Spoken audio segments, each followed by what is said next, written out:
Hey, it's Pastor Justin with another Snapshots from the Bible. So, today I want to tell you about my van. We have two vans. We have a black van and a white van.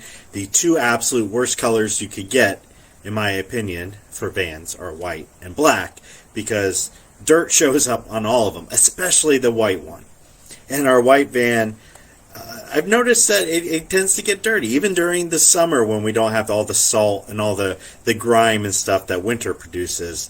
Still, gradually, over time, this white van that I think is pristine and is great, it starts to get that grime that my kids can draw pictures in, and I have to take it to a car wash or really hope for a strong rainstorm at some point.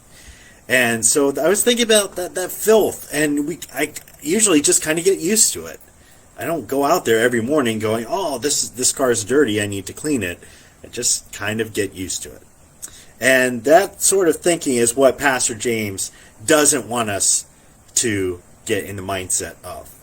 Now, one of the frustrating things about being a pastor is you usually have to make a lot of editorial choices in what we cover in sermons, because there is so much material to go through on any given passage that we can't possibly talk about everything unless we want to be there all Sunday morning. So there's usually things that get cut out that go, well, it's not really pertinent to the point of the message today, so we're just going to put this on the sidelines. But I thought every once in a while I could bring some of that back.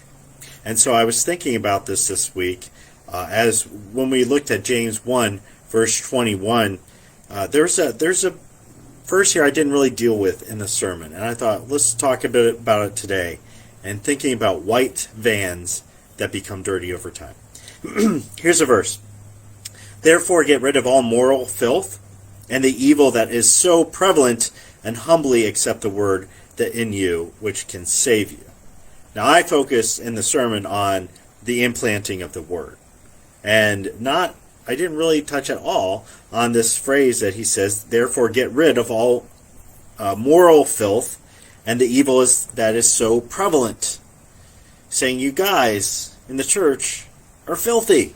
You need to be less filthy. You can't get used to having that filth and that grime on you. It's not a physical filth, although some of us, we could use to wash behind the ears now and then. He's talking about this moral filth that just builds up. Like when you go to the dentist and they're scraping all that plaque and all that gunk off your teeth, and you thought your teeth were fine, and then you see what comes out on those little scrapers, and you're like, ugh. I'm glad I got rid of that. I think we get used to having moral filth in our lives, even as Christians. We make a lot of these little compromises.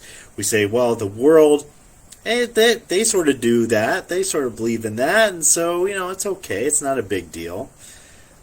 I was reminded when I was reading, kind of a little convicted here, that a couple years ago, I built up a music collection.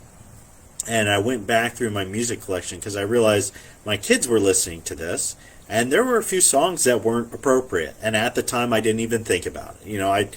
When I collected them, I didn't really think about, oh, there's a bad word in that song, or this song, the subject matter is definitely filth.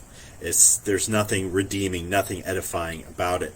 So I went through a cleansing of my music, and I went through it all and just chucked the stuff that I thought, I don't need this. I don't need to be repeatedly exposed to this moral filth. I'd rather be clean. And so James, he's just encouraging us, take off the filth, put on the word. And notice here that as we're getting rid of the moral filth, he says, well, accept the word that's implanted in you that can save you. You can't save yourself. You can't even get rid of your own filth. It really is God's helping us to do that. And if it sounds familiar, it's because we already talked about this. And I had my memory jogged because when we go back to Ephesians, and we were going through our whole series there on Ephesians, we had that sermon we talked about, eat this, not that, do this, not that, taking off the old, putting on the new. In Ephesians 4, verse 22, it says, you were taught with regards to your former way of life to put off your old self, which is being corrupted by its deceitful desires, to be made new in the attitudes of your mind, and put on the new self, created to be like Christ in true righteousness and holiness. So there should be this ever-growing desire in us as Christians to take off the filth, take off our old life. And it starts creeping back, doesn't it? It always keeps creeping back. That's the insidious thing about sin. It always wants to come back in your life. And sometimes we let it. And sometimes even as Christians who are steeped in the Word, who love God, go to church on Sunday, we let sin creep back. We go, it's not a big deal. I'm doing pretty good in all these other parts. But every once in a while, we need to take the van in and get it clean. We need to go through the music collection and get rid of the filth. We need to look at our lives and do an audit and say, where is the filth?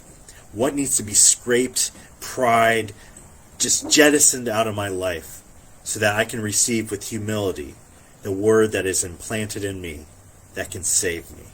That's what's really important. So that's your snapshots from the Bible. God bless. Have a wonderful